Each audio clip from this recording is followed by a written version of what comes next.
I'm not going to tell you that we are looking like machine, because thinking that our brain is like a big computer is going nowhere. Because it's our brain which has made the computer, not the reverse. So there is no surprise that we find on the computer some of the law under which our own brain is working. But it's not the computer which has made the brain. And we are obliged to recognize that the people who tells you that machines are thinking are just thinking mechanically. At the inner of those synapses, we find an extraordinarily little devil, the devil of Maxwell.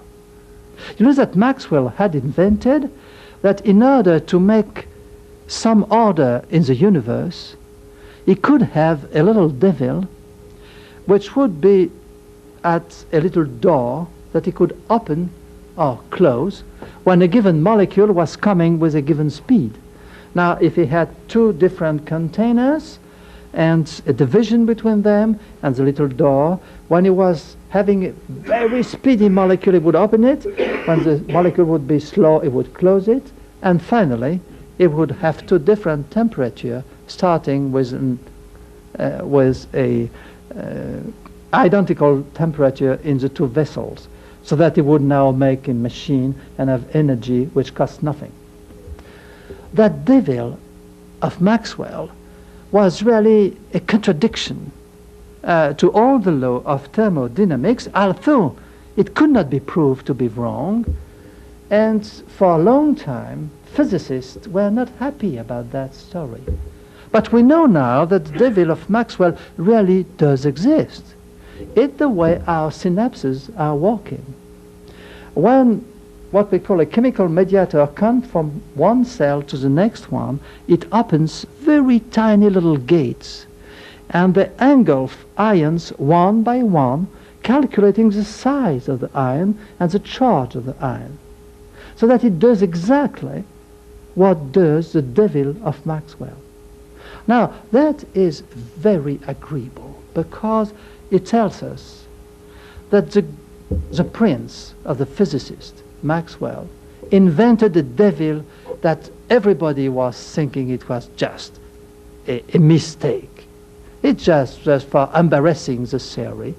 But this devil exists really, and our brain, our machinery to exclude the fortuitous and retain the deducible, it's a counter of particle of an incredible velocity, much more than a Geiger counter.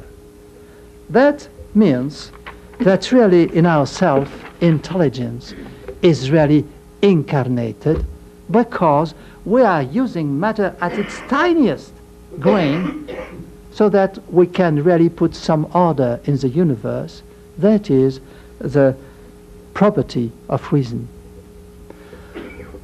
I know I have been very speculative. Also, all what I have told you, you can find it in every book. It's correct. It's not invention. You can believe it. But how can we figure out and feel that it is true? Well, I told you that for having this little devil of Maxwell counting the particles, there is a molecule which must be released by one cell coming to the other cell. We call it a chemical mediator. And to see that more closely, let's come back to the eyes we started with. You remember the iris? You remember the radial fibers? They have a special key, a special security key, a special chemical mediator, that is adrenaline. And when you put adrenaline on them, they contract and they open the pupilla. On the contrary, the muscle which is in the middle, the circular muscle, the orbicular muscle, is acted by cholinergic system, by acetylcholine. And if you put acetylcholine, it closed. Now, if we read so easily on the eye what the person is thinking about us, it's because we have a built-in system which at every moment follows the diameter of the pupilla of the person we are talking with to see if it fits what we suppose the person is thinking. Now, I'll explain that to you. It's very simple. When you propose a picture of a beautiful woman to naive male, you give them two pictures which are absolutely identical, but in one of them you have just enlarged a little with Indian ink or China ink, I don't know how you say that, the pupilla, so that the pupilla are a little greater than in the other picture. And you ask your students, the male ones, you ask them, who is the best? Where is she the prettiest? And all of them, without any mistake, show the picture in which the pupilla is a little increased. But if you ask them why this picture is better than the other, they don't know it. Because unconsciously, they have seen that the pupilla was greater. Now, how can we explain that? Well, I think that women have long time ago been much more clever than the physiologists. Nevertheless, the physiologists, nevertheless, were not that dull, because they called the nervous system which commands the increase, that is, the contraction of the radial fibers, the adrenaline sensitive, that call it sympathetic. That is the system which feels with, sympathy. And if you have sympathy to some person, you look at that person and you have your adrenergic system which is very stimulated, and you increase a little the size of your pupilla on a perfectly unconscious manner, but that the others see. And look at those naive students in medicine. You show them two pictures, and they find the woman the more beautiful if they suppose unconsciously that she is looking at them with sympathy. When I told you that women had probably understood that long before we had the explanation by physiology, it's because they were using, in Egypt, they were using some trick to be more attractive. They were grinding the ashes of a given plant, and they were using it to paint around the eyes. They still do it. Not only in Egypt now. And the result was exceedingly interesting, because you cannot make, I don't say how you say that in English, les yeux doux, sweet eyes, love eyes, I don't know how you say that. You understand what I mean? You cannot do that at your will. It has to be true. Otherwise, you cannot increase the size of your pupilla willingly.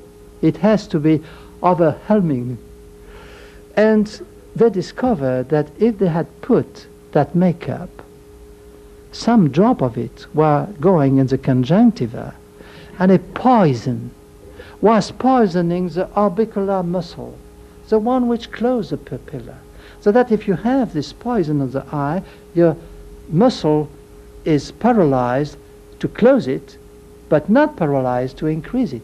So that you look as having the pupilla enlarged by admiration, and it is only by toxicity.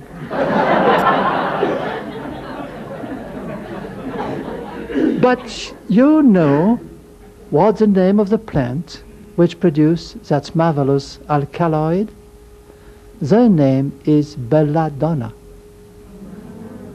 And it has been marvelously invented, but because the poor naive male, when he looks at this person who has an increased pupilla, he is obliged to suppose it's because she has sympathy for him. And I find, oh, how bella is Donna. While the eyes are, truly speaking, the mirror of the soul. And that is terribly true when we are dealing not with healthy people or with lovers, which are the healthier of the mankind, but when we are dealing with disabled person, with mentally retarded, and we would see that the speed with which their pupilla react is not correct. We would see, for example, in Down syndrome, that their cholinergic system is very poor, that they cannot contract their pupilla very strongly when it is necessary, and it gives some floppiness to the outlook they have, which is so typical that if you notice that, you make the diagnosis just on the eye, even not on the eyelids and the epicanthus. That leads us to the notion that there are an enormous number of poisons, of difficulties of biochemistry, which could impair the functioning of the intelligence that we have begun with in its utmost and its highest function, and to see those misfortune of the intelligence. And curiously, here we could summarize the whole pathology by taking comparison between machine and brain. Sometimes something is compressing the brain, the hydraulic pressure of an hydrocephalia, for example. Sometimes there is an hemorrhagia which destroys part of the brain, and it's exactly like if you had burned part of your computer. The performance would fall down. The other possibility is that there is not a big mistake in the hardware, but there is something wrong in the functioning. For example, take the best of the mathematician, a man able to extract a square root with a pencil and a paper. There are still some people alive who can do that. Now, have it at the table, and he'd do that. It's a perfection. Now, giving 2 glasses of wine, and look at the result. The result is wrong. But let him for 2 or 3 hours and do it again without using any more wine, then it works again. Then only with alcohol, acylic alcohol, you have diminished the performance of the brain. We don't know why, but it would be too long to explain that.